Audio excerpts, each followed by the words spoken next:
Here we are, the second official video on the BeardNord channel. What an achievement!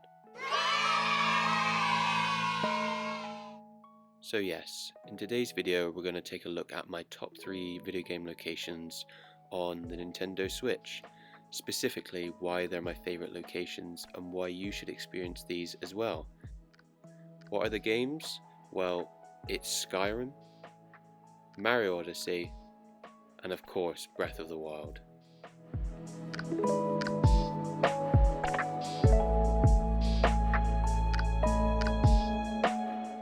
When you think of gaming, you think of the icons: Ocarina of Time, Mario 64, Cars the Movie the video game for PlayStation 2, and of course Skyrim.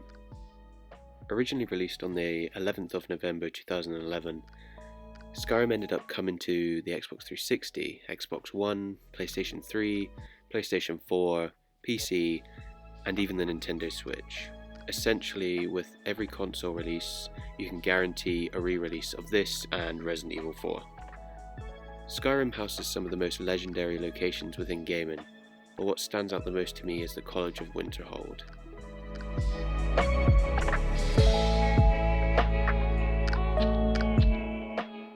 Essentially, the college is located in the top north of the map and requires you to pass the test of merit to be allowed in.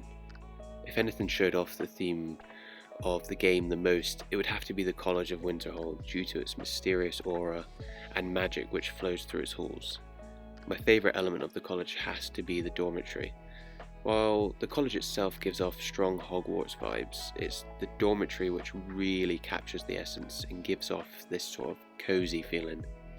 This is because despite the cold howling winds and snow battering against the cobblestones of the college, you're safe and sound in the dormitory with a lit fire and the chatter of other students. Due to this, it very much feels like you're a part of a class of apprentices, such as with the school trip in which you discover the Eye of Magnus, as well as learning spells together in the main hall. Also, before I finish this point, f*** you Ancano. That's it.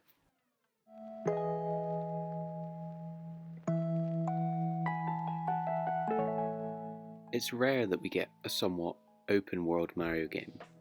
The main ones which come to mind are Mario 64, Super Mario Sunshine, and the Mario Galaxy series.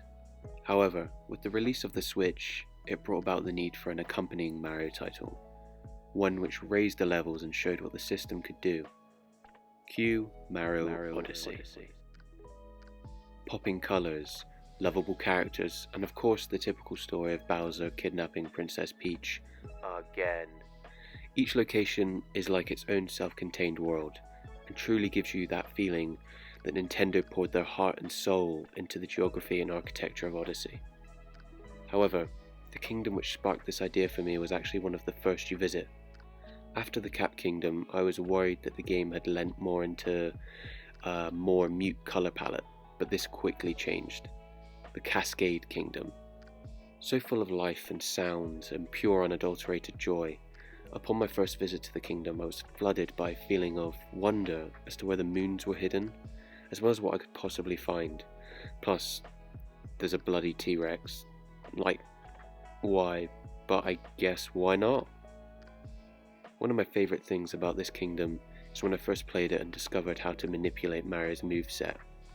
I wanted to try and get from one side to the other cliff, and as I could see a checkpoint flag there, as well as a moon, I knew I had to get over there. Of course, I failed on my first couple of attempts, but when I finally got it, the satisfaction was crazy. My reward? 3 purple coins, a moon, and a checkpoint flag. Not much, but to me it felt huge on my first playthrough. Of course, as I played more, I discovered there was an easier way to access the area through opening up a green pipe, but the fact that no moons were level capped showed how the game caters to all types of players. Truly a brilliant time.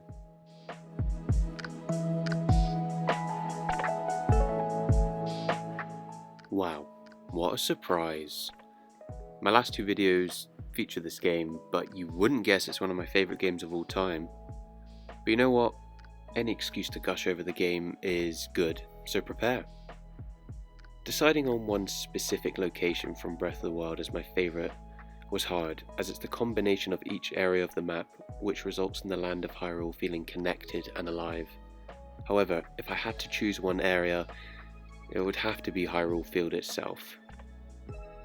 Yes, I know, kind of a cop-out, I'm sorry, but it's my video and I make the rules. There isn't a specific part of Hyrule Field I like more than others. Essentially, anywhere with green, open land. It's something about the vast openness coupled with that feeling of isolation which resonates with me the most. Maybe that says more about me than anything else. But, much like what I said in my previous video, I enjoy the simplicity of walking around Hyrule and immersing myself within the video game world. It creates a sense of peace and allows me to leave behind my real world stresses, even if only for an hour or two, and instead focus on nothing more than walking from one horse stable to another. Regardless of what you do, the world continues to live and progress, and that goes a long way in pulling you into the world, as instead of feeling like Hyrule's creator, instead you are a creation of Hyrule, a resident of the land in which the pressures of the outside world don't apply.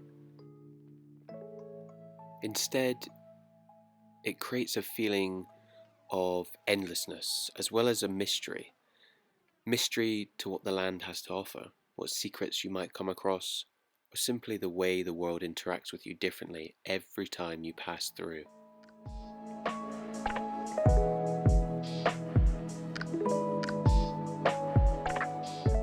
And that's it. You made it to the end of another BeardNord video. Give yourself a pat on the back or something. While I'm sure my list will change with future releases of other games, I wanted to compile my top 3 video game locations currently available on the Nintendo Switch, and perhaps revisit it in the future to see how it may have changed. I mean, there's so many more games I could have listed, but oh well. Also, I'd love to hear what your favourite video game location is and why in the comments below. I'll try and respond to every one. With that being said, thank you for watching, leave a like, and still, fuck you, Ankana.